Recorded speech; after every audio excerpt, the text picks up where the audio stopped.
The ship came down through the clouds over Geneva like a mountain falling in reverse.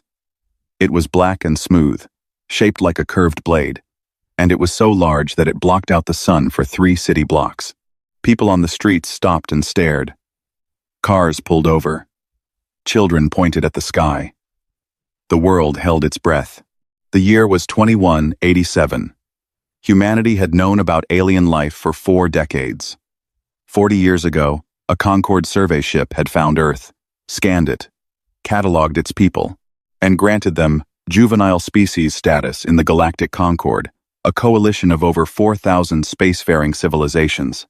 Since then, Earth had received some basic technology, a seat at the lowest table in galactic politics, and very little respect. To the galaxy, humans were children, clever children, perhaps, curious ones. But children all the same.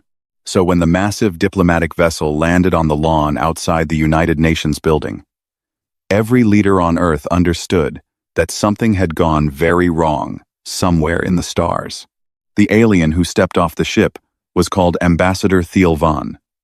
He was Rithkari, a species that looked like a giant insect crossed with a suit of armor. He stood nearly 8 feet tall, with 4 arms, a hard shell of dark green chitin, and compound eyes that reflected light like broken glass. His voice, translated through a device on his chest, was calm and smooth, but there was something underneath it, something tight, something desperate. He addressed the United Earth Council in a chamber packed with every president, prime minister, and general that mattered. He did not waste time with greetings. "The Galactic Concorde is at war," he said. "We have been at war for 22 years. We are losing." He told them about the Vraxith Dominion, a hyper-aggressive empire from the far edge of the galaxy, a species of massive 6-limbed predators with bone-like armor growing from their skin. They did not negotiate. They did not trade. They did not stop. They simply consumed. World after world had fallen to their swarms, and the Concorde's vast armies, built for order, for peacekeeping, for controlled and calculated warfare, were being torn apart.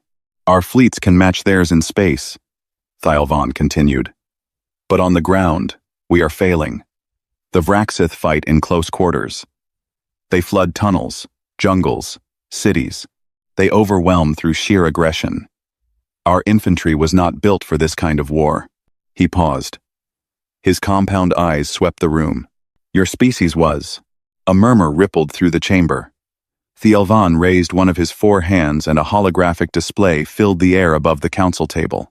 It showed data charts, biological readouts, stress response analyses, human endurance, human pain tolerance, human adaptability, the ability to function on no sleep, in extreme heat, in freezing cold, while wounded, while starving, while afraid. "By every metric we have measured," Thiel Van said, "humans are among the most physically and psychologically resilient species in the known galaxy. You heal quickly. You adapt to nearly any environment. And you continue to function under levels of stress that would shut down the nervous systems of most Concorde species." He folded 2 of his arms behind his back. "The Concorde is formally requesting 10,000 human volunteers to serve as auxiliary infantry on the front lines." The room erupted. Some leaders shouted questions. Others argued with each other. A few sat in stunned silence. But one woman at the far end of the table simply watched and waited. Her name was General Adaora Osei.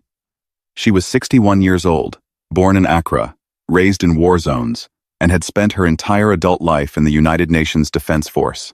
She had commanded troops on 4 continents. She had survived 3 assassination attempts. She had a scar that ran from her left ear to her collarbone, and eyes that looked like they had seen the end of the world and decided it was not impressive enough to flinch at. When the noise died down, she spoke. "You want 10,000 of our people," she said. Her voice was not loud, but the room went quiet anyway. "To do what exactly? Stand in a line and absorb charges from these Vraxith until they get tired?" Thiel Van hesitated. "The role would be auxiliary support. Frontline defense. Holding positions while—" "Cannon fodder," General Osei said flatly. "You want cannon fodder?" The silence that followed was so heavy it could have cracked the floor. Thielvan's mandibles clicked once, twice, but he said nothing. General Osei leaned forward. "We will give you your 10,000. But we choose who goes. We train them our way. We equip them with whatever you can provide, and we deploy them under our own command structure. You give us the mission, and we execute it however we see fit." Thielvan looked at her for a long time. Then he looked at the other leaders in the room, hoping someone might offer a softer deal. No one did. Every eye in the room had turned to Osei, and every head was nodding. "Agreed," Thielvan said. The details were worked out over the following weeks. Technology transfers, transport arrangements, communication protocols. The Concord thought they were getting warm bodies with strong bones. They thought they were hiring primitive muscle. They did not ask what kind of soldiers Earth would send. They did not think it mattered. That was their first mistake.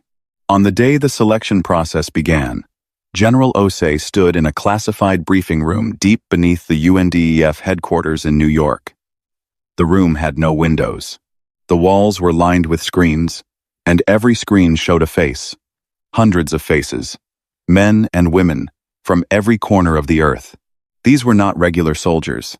These were the ones that regular soldiers told stories about. Tier 1 Special Forces operators from a dozen nations. Guerrilla fighters who had survived conflicts that never made the news. Snipers who had made kills at distances that shouldn't have been possible.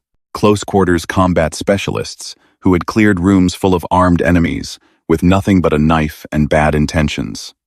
Arctic warfare survivors. Desert warfare ghosts. Jungle fighters who could disappear into a handful of leaves and reappear behind you with a blade at your throat. General Osei looked at the faces on the screens. She thought about Thielvan and his polite request for infantry. She thought about the Concord's neat little wars, fought with algorithms and formation lines, and acceptable loss percentages. She almost felt sorry for the Vraxith. Almost. She pressed a button on the console and opened a channel to every operator on those screens. "You have all been briefed on the situation," she said. "An alien empire out there thinks it knows what violence looks like. A galactic coalition thinks we are children playing with sharp sticks. In 3 months, we are going to travel across the stars and show both of them how wrong they are." She paused. "They asked for soldiers. We are going to send them something else entirely, something this galaxy has never seen and will never forget. Report to your staging areas within 72 hours. Pack light. We are going to war." She cut the channel and stood alone in the dark room, surrounded by silence and the soft glow of screens. The galaxy had no idea what was coming. The transport ships dropped out of faster-than-light travel above a world called Palith 9, and the humans got their first look at a galactic military hub. It was a gray planet, dry and flat, covered from pole to pole in military installations, barracks the size of cities, landing pads that stretched to the horizon, weapons factories that never stopped burning. Millions of soldiers from hundreds of species moved across its surface like ants on a hill, all of them preparing for a war they were slowly losing. The Terran Auxiliary Corps, 10,000 strong, designated TAC, landed on the eastern continent in a row of heavy transports. They stepped out onto alien soil under an alien sky with 2 pale suns, and not one of them looked impressed. They had been briefed, they had been trained, and most of them had already survived things worse than a new planet. The Concord had assigned them a section of the base near the outer perimeter. It was far from the command center, far from the good facilities, and right next to the waste processing plant. The message was clear. The humans were auxiliaries, extras, filler. They were expected to stay quiet, follow orders, and die in the right places when the time came. The TAC settled into their assigned area and immediately began making it their own. Within the first 6 hours, they had reorganized the barracks, set up a field gym using scrap metal and cargo containers, established a combat training ground, and posted a rotating guard on every entry point. By the 12th hour, they were running live-fire drills with the Concord-issued energy weapons, testing range, recoil, and stopping power. By the 18th hour, they had already modified several of the weapons to hit harder at the cost of battery life, something the Concord engineers said was impossible. The other species on Palith 9 noticed the humans quickly. It was hard not to. The TAC ran training exercises at 3 in the morning, screaming cadences in half a dozen Earth languages. They practiced hand-to-hand combat in open yards where anyone walking by could see. They sparred with a brutality that made other soldiers stop and stare. 2 Cathari logistics officers watched a TAC grappling session, and one of them fainted. But the thing that unsettled the Concord forces more than anything else was the quiet work. In the evenings, when other species rested or ran equipment checks, the humans studied. They pulled up every piece of data they could find on the Vraxith biology, behavior, battle tactics, autopsy reports. They projected holographic models of Vraxith anatomy and spent hours marking weak points, joints, eye clusters, the soft tissue beneath the jaw plates, the gap between the second and third rib, where the carapace was thinnest. They were not studying an enemy. They were studying prey. Commander Celis of the Cathari was assigned as the Concord's liaison officer to the TAC. He was a slender, bird-like creature with silver feathers and wide, golden eyes. He had served in the Concord military for 30 years. He had seen dozens of species come and go through Paleth 9. He thought he knew what soldiers looked like. He did not know what to make of the humans. On his second day with the TAC, he watched a close-quarters combat demonstration led by a woman named Sergeant Major Priya Kapoor. She was not tall. She was not heavily built, but she moved through 6 sparring opponents in under 90 seconds, using a combination of strikes, joint locks, and throws that left all 6 of them on the ground. One of them had to be carried to the medical station. The whole time, her expression never changed. She looked bored. Celis left the demonstration early. His feathers would not stop trembling. That night, he filed his first official report to Concord High Command. He stared at the screen for a long time before writing a single line. "These are not soldiers. I do not know what they are." 2 weeks after the TAC arrived, the Concord organized a joint training exercise, a war game simulation designed to evaluate the humans in a controlled environment. The scenario was simple. The TAC would defend a fixed position against a simulated Vraxith swarm. They would be outnumbered 50 to 1. They would have limited ammunition and no air support. According to every projection model the Concord had, the position was indefensible. Standard doctrine said to hold for 6 minutes, inflict as many casualties as possible, and then execute an orderly retreat. The wargame began at dawn. The simulated Vraxith poured across the field in a wave of claws and teeth and screaming fury. The TAC held their positions and opened fire. Energy bolts and kinetic rounds tore into the first wave. The simulated swarm kept coming. 6 minutes passed. The Concord observers waited for the retreat signal. It never came. Instead, the TAC counterattacked. Fire teams burst from their defensive positions and pushed forward into the swarm. They moved in coordinated groups of 4, covering each other, rotating through kill zones they had set up during the night without telling anyone. They had buried improvised explosives across the field using materials scavenged from the base. They had mapped every ditch, every ridge, every choke point. They had turned the entire simulation area into a killing ground. The simulated Vraxith fell in waves. Every time one group of humans ran low on power cells, another team covered them. When the simulation tried to flank them, the TAC had already anticipated it and placed teams in ambush positions. When the swarm concentrated for a final push, the humans detonated a chain of buried charges that tore through the center mass of the assault. 22 minutes after the exercise began, every single simulated Vraxith was dead. The scoring system crashed. It had not been designed for this outcome. The scenario had no win condition, because no one had imagined that winning was possible. The Concord observers sat in absolute silence. Several of them had stopped taking notes. A Moravi general, a being made of living crystal who had commanded armies for over 1,000 years, stood at the observation window and did not move for a very long time. Commander Celis stood next to him, his golden eyes wide, his feathers pressed flat against his body. "How?" the Moravi general asked. His voice sounded like glass cracking. The scenario was designed to be unwinnable. Celis shook his head slowly. "They did not know that, and I do not think it would have mattered if they did." That evening, Ambassador Thiel Vaughn sat in a private chamber, with the Concord's senior military leadership. The holographic replay of the war game floated above the table. No one spoke for a long time. Finally, the Moravi general broke the silence. What kind of world produces beings like this? Thielvan reached for his console and pulled up Earth's file. He had read it before, of course. Every Concord diplomat studied the profiles of junior species, but he had never truly understood what the data meant until now. He scrolled through the history, and it unfolded like a nightmare. War after war after war. Empires rising and falling. Genocides. Famines. Plagues that killed hundreds of millions. Ice ages that nearly ended their species. And through all of it, the humans had survived. Not by hiding, not by fleeing, by fighting, by adapting, by becoming harder and sharper and more dangerous with every generation. Thielvan turned the display so the entire table could see the long, blood-soaked record of human history. The cruelest world in the galaxy, he said quietly. We brought soldiers from the cruelest world in the galaxy. The Moravi general stared at the data. Then he looked at the frozen image of the war game's final moment.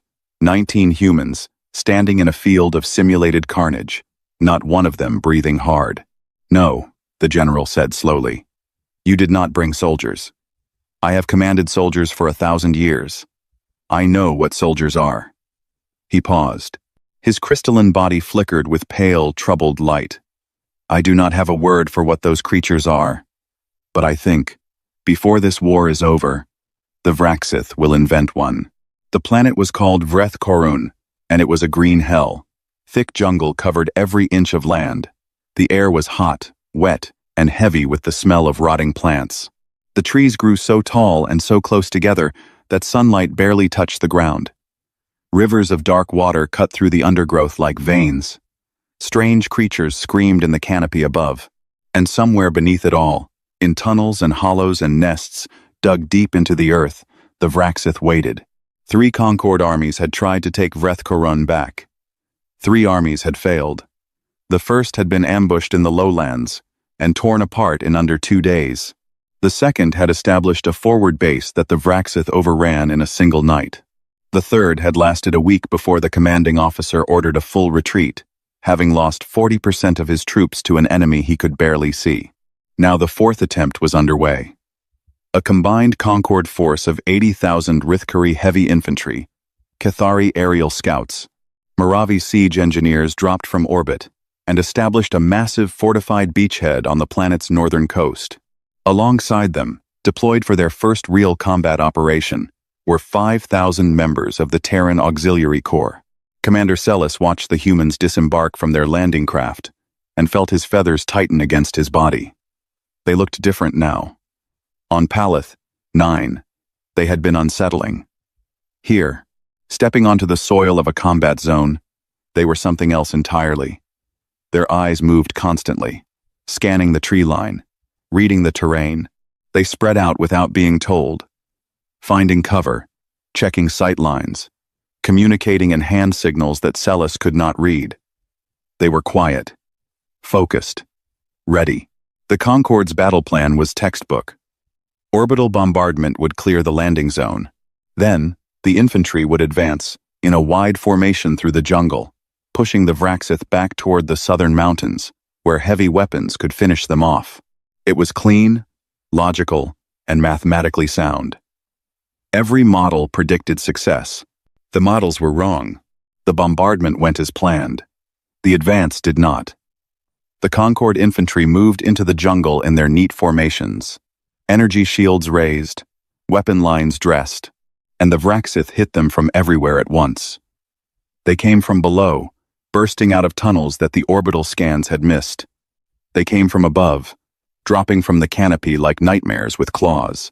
They came from the flanks, flooding through the undergrowth in waves of chitin and fury. The Concord lines broke within hours. The Rithkari, despite their heavy armor, could not fight in the dense jungle. Their formations were useless between the trees. The Cathari scouts were dragged from the air by Vraxith acid spitters. The Moravi engineers, brilliant in open terrain, were blind and helpless in the green darkness.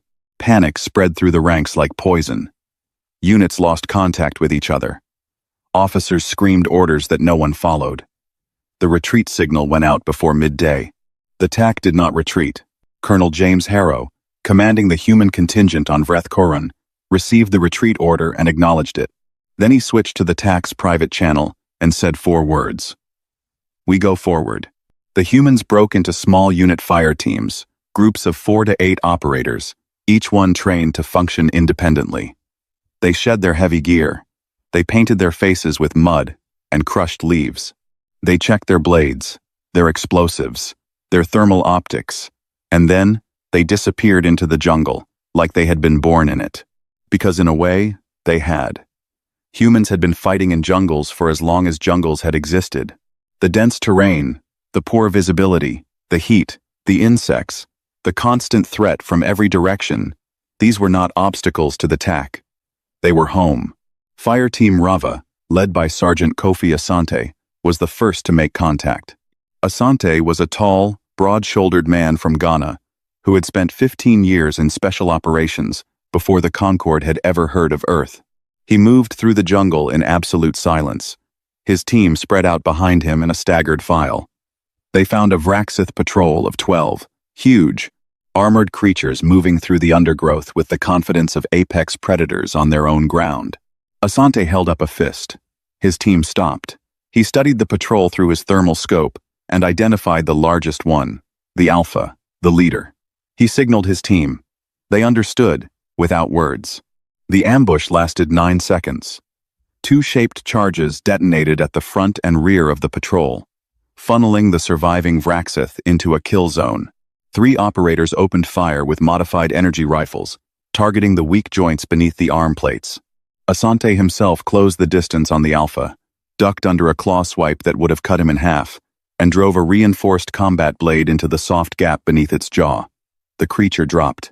The rest of the patrol died in the crossfire before they understood what was happening. Asante pulled his blade free and wiped it on his leg. His team had already begun moving again. Across the jungle, similar scenes played out.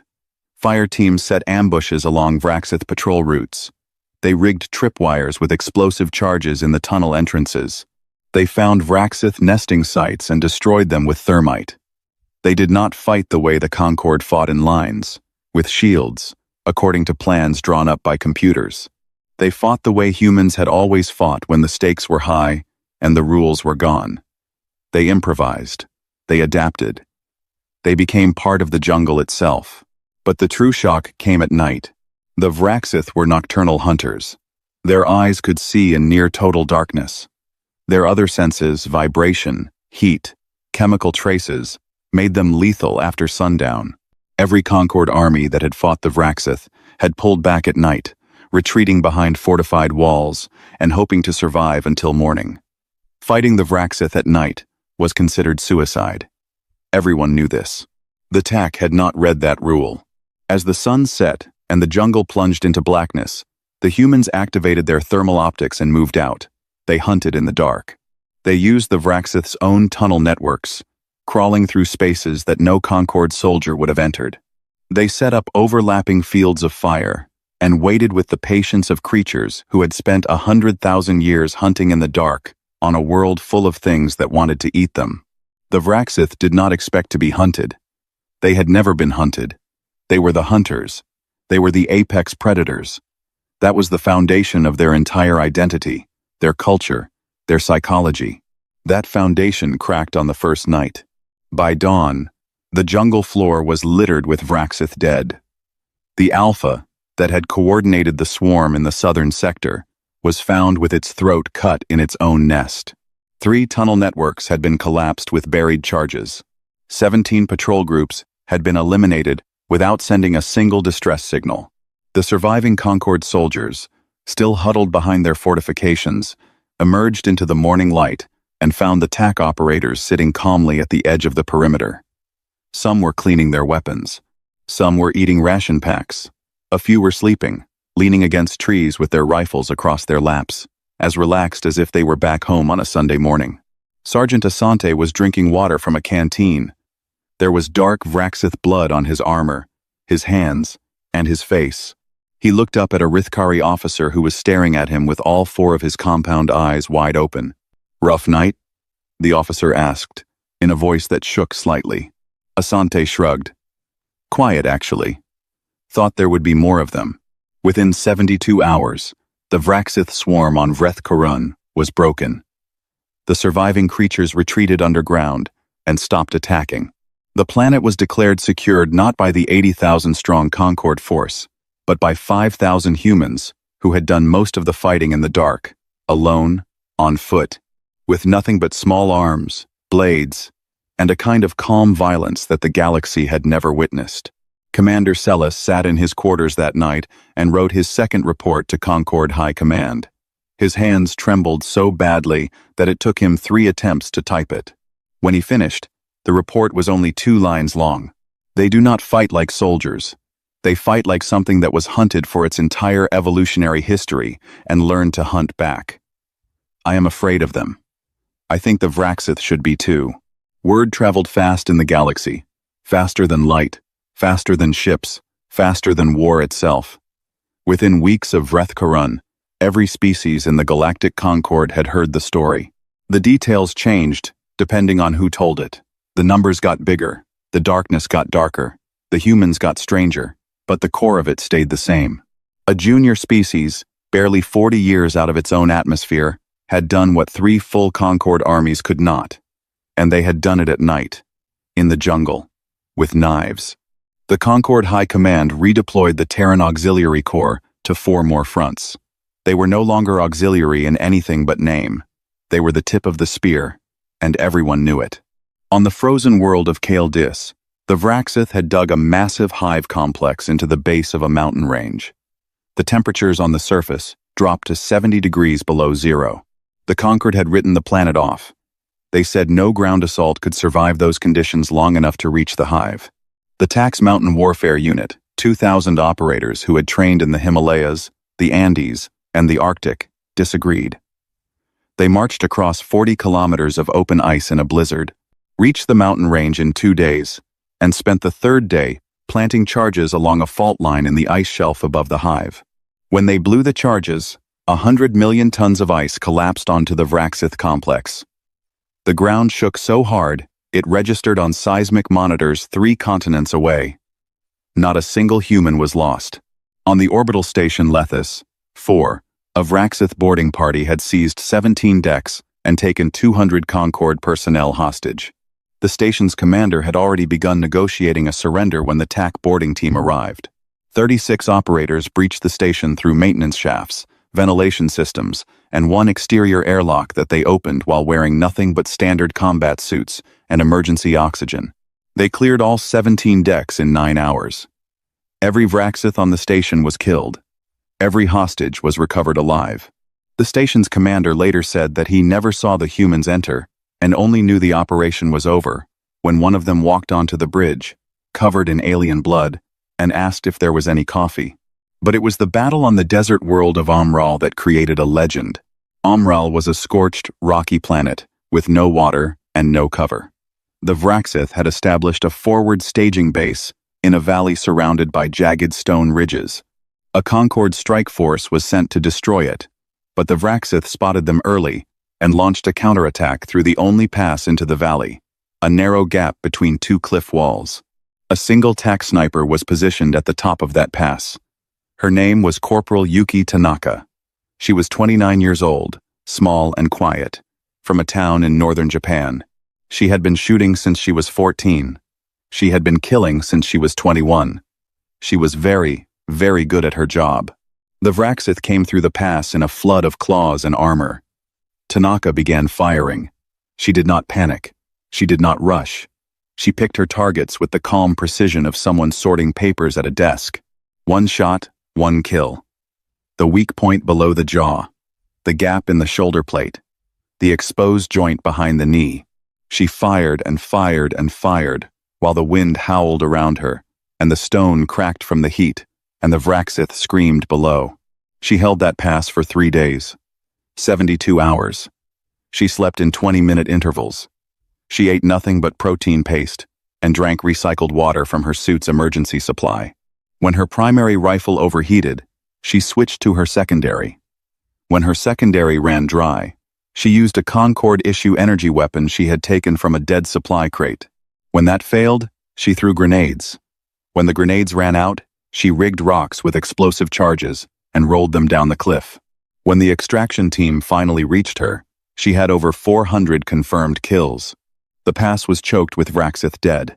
The extraction pilot, a Kethari with 20 years of combat flight experience, landed his ship, walked to where Tanaka was sitting against a rock, and could not speak. He just stood there, staring at the field of bodies below. Tanaka looked up at him, squinted against the sun, and said, "Sorry about the mess." The galaxy did not know what to do with stories like these. They were not supposed to happen. War, in the Concord's understanding, was a structured activity with rules and predictions and acceptable outcomes. What the humans were doing was something else. Something older and rawer and far more frightening. The political effects hit almost as hard as the military ones. In the halls of the Concord's government, delegates from 1,000 species began asking questions that had nothing to do with the Vraxith. If humanity could do this with 10,000 volunteers using borrowed equipment, what could they do with their own fleet? Their own weapons factories? Their own shipyards? What would happen when this juvenile species decided it wanted something more than a low seat at a galactic table? Some factions pushed to restrict human military development immediately. They wanted limits on Earth's access to advanced technology. They wanted the TAC disbanded after the war. They wanted humans kept small and manageable. Other factions argued the opposite, that Earth should be elevated to full Concord membership immediately, given a permanent seat on the High Council, and treated as an equal power. Not out of generosity, but out of fear. Better to have the humans as partners, they said, than to risk making them enemies. The debates raged. But while the politicians argued, something happened that silenced everyone. The Vraxith Dominion sent a message. In 22 years of war, the Vraxith had never communicated with the Concord. Not once. No demands, no threats, no offers of peace. They simply attacked, consumed, and moved on. Communication was beneath them. They were the apex species, the ultimate predators, and prey did not deserve words. But the message they sent now was not addressed to the Concord. It was sent directly to Earth, on a frequency the Vraxith had never used before, using translation protocols they had clearly built for this single purpose. It was short. Just 3 words, repeated once. "What are you?" The message arrived at UNDF headquarters in New York at 4 in the morning. General Osei was woken from sleep and handed the translation. She read it once. She read it twice. Then she sat down at a communication terminal and composed a reply. She did not consult with politicians. She did not ask for approval. She did not run it through committees or diplomats or public relations teams. She typed it herself, authorized its transmission on every open channel in the galaxy, and went back to bed. The reply read, "We are what happens when a species spends 300,000 years as both predator and prey on a world that never stopped trying to kill it. We are not your enemies. We are not your rivals. We are Earth's answer, and we are just getting started." Every species in the Concord received that message. Every military leader, every politician, every citizen with access to a communication terminal read it or heard it within hours. On 100,000 worlds, beings of every shape and size felt something shift beneath their feet. The galaxy had changed, and there was no going back. Deep in Vraxith space, on a world that no Concord ship had ever reached, the ruling caste of the Vraxith Dominion gathered for the first time in centuries. They were ancient creatures, enormous and slow, their carapaces scarred and darkened by ages of conquest. They had ruled unchallenged for longer than most Concord species had existed. They had never retreated. They had never doubted. They had never questioned their place at the top of the food chain. Now they sat in their vast, dark chamber and watched holographic replays of human combat footage. They watched Asante moving through a jungle at night, killing without sound. They watched Tanaka holding a pass against hundreds, alone, for 3 days. They watched humans charge into impossible odds and come out the other side covered in blood and still fighting. Something stirred in the collective consciousness of the Vraxith ruling caste. It was old. Older than memory. It came from a time before they were the apex, before they were the hunters, when they had been small and soft and afraid of the dark. They had buried that feeling so deep and so long ago that they had forgotten its name. They did not yet have a word for what they were feeling, but they would learn one. The humans had a word for it. The humans had always had a word for it. The word was fear. No Concord fleet had ever entered the Vrax system. No Concord scout had ever mapped it. No Concord strategist had ever seriously planned an attack on it. Vrax Prime was the beating heart of the Dominion, a world of billions, defended by the largest concentration of Vraxith forces in existence. It was not a target. It was a death sentence. Everyone in the galaxy knew this. General Adaora Ose stood before the Concord High Command and told them she wanted to attack it anyway. The chamber fell silent. 40 admirals and generals from 30 species stared at her. The Moravi general, whose crystalline body had grown dimmer over the months of war, leaned forward. "You are suggesting a direct assault on the Vraxith homeworld?" he said slowly. "With how many troops?" 5,000, Ose said. The silence became something heavier. Something that pressed against the walls. 5,000, the Moravi repeated. "Against a world of billions. We are not going to fight a world of billions. We are going to kill the ones that matter." Ose pulled up a holographic display. It showed the structure of Vraxith society, the ruling caste at the center, the warrior caste around them, the drones and workers spreading outward like rings in a tree. The Vraxith are a hive species. Their ruling caste controls everything. Strategy, coordination, expansion, it all flows from the top. We cut the head off, and the body dies. She pointed to a structure deep in the heart of Vrax Prime's largest continent. A hive palace, ancient and enormous, rising from the surface like a mountain of bone. The ruling caste is here. 5,000 TAC operators drop directly onto the planet, punch through to this structure, and eliminate the leadership.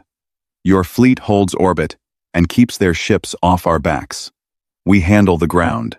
Ambassador Thiel Von, who had started all of this with a polite request for infantry, shifted uncomfortably.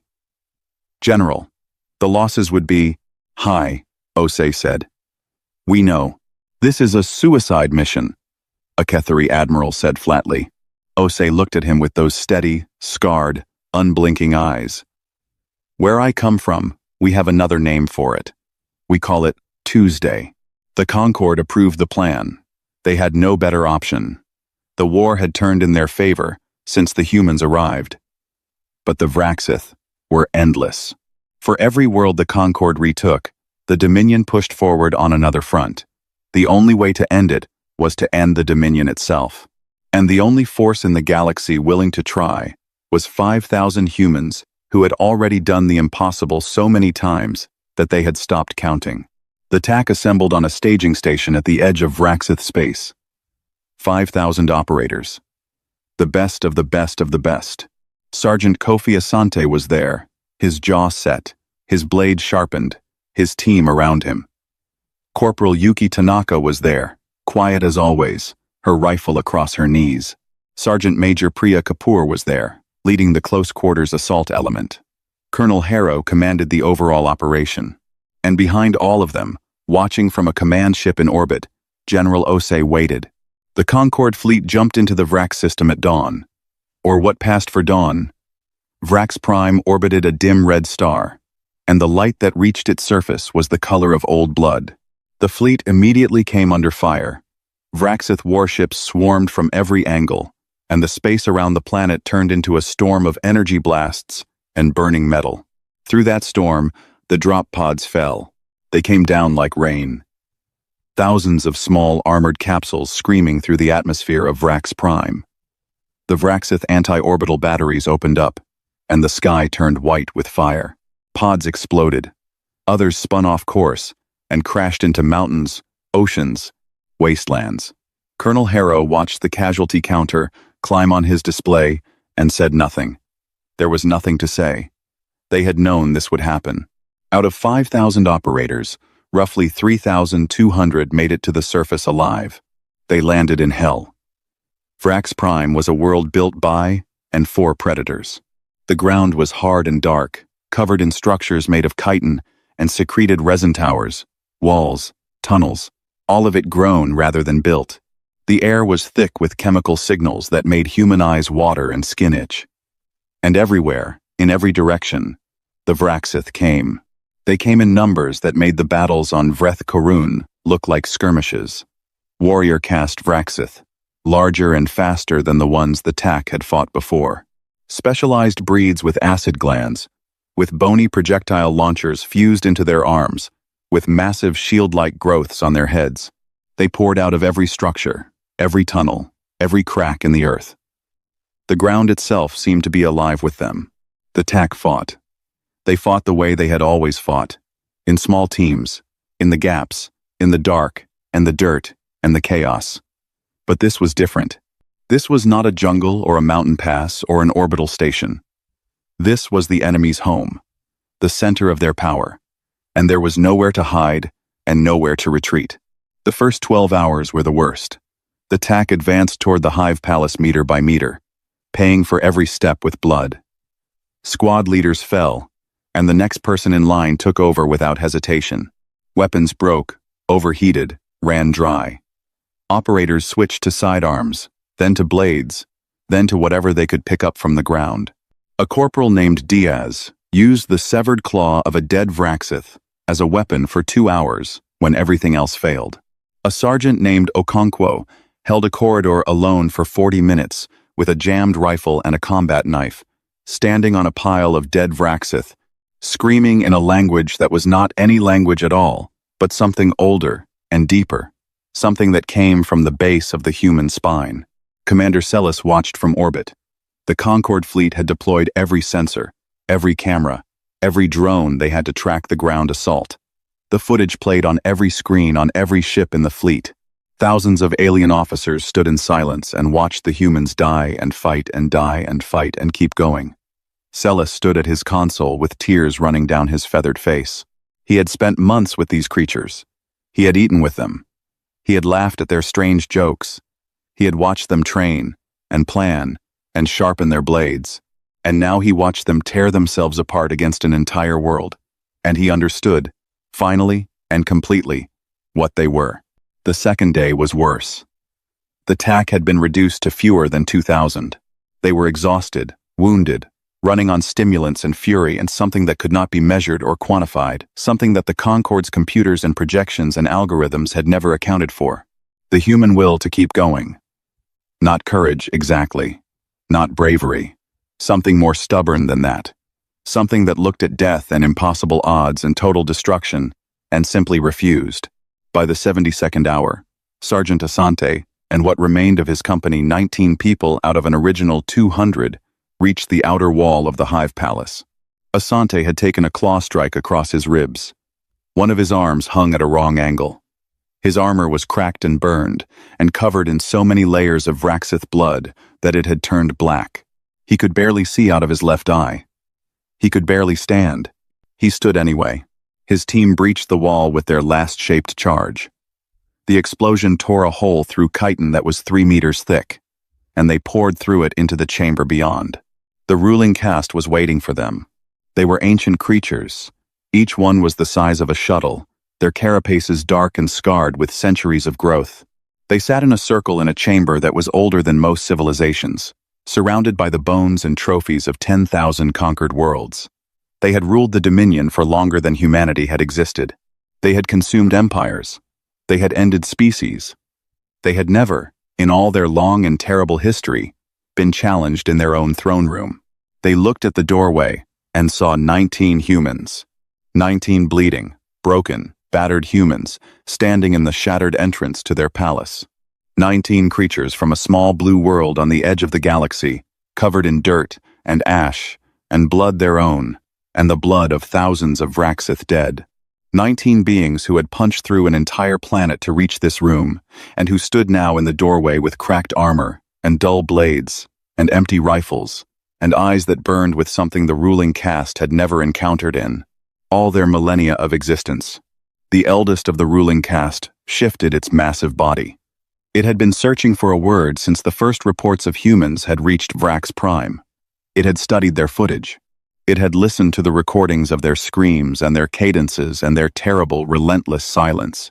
And now, looking at the 19 wrecked and defiant figures in its doorway, it found the word at last. The word was dread. What happened next took less than 4 minutes. History does not record the details. Some things are too violent for the record. What is known is that when the Concorde's recovery team finally reached the Hive Palace 6 hours later, they found the ruling caste dead and Sergeant Kofi Asante sitting on the floor with his back against the wall, his blade across his knees, and 11 of his 19 soldiers still alive around him. He looked up at the Concorde officers. His face was unreadable. "It is done," he said. The Vraxith Dominion surrendered 3 days later. It was the first and only surrender in their species' history. Without the ruling caste, the warrior caste lost coordination, then cohesion, then the will to fight. The war that had lasted 22 years ended not with a fleet battle or a treaty negotiation, but with 19 humans in a room. The galaxy changed after that. Earth was given full membership in the Galactic Concorde, a permanent seat on the High Council, a formal apology, delivered by Ambassador Thiel Van himself, for every time humanity had been called juvenile, primitive, or lesser. Technology flowed freely. Trade routes opened. Humanity stepped onto the galactic stage not as a child species, but as something the galaxy had never seen before, a civilization forged in violence that chose, now that the violence was over, to build instead of burn. Years later, on worlds across the galaxy, alien children asked their parents about the war. The stories were always the same. "We asked the humans for soldiers," the parents would say. "We thought we knew what that word meant. We were wrong." In every language in the galaxy, the word soldier means one who serves, one who follows, one who endures. But on Earth, that word carries the weight of 300,000 years of blood and fire and survival. On Earth, it means something older, something with teeth.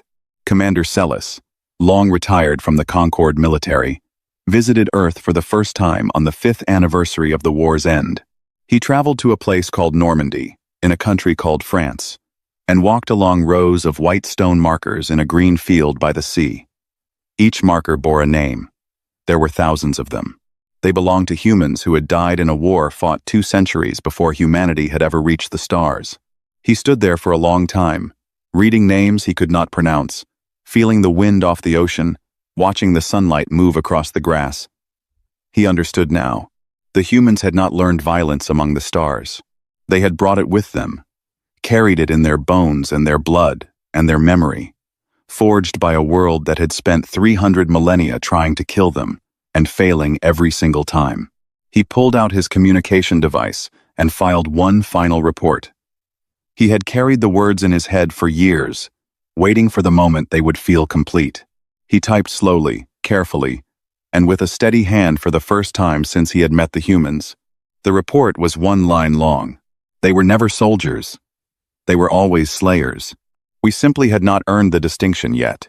He put the device away and stood among the graves of Earth's ancient dead, and the wind blew, and the grass bent, and somewhere far above, beyond the blue sky and the thin shell of atmosphere, the stars waited.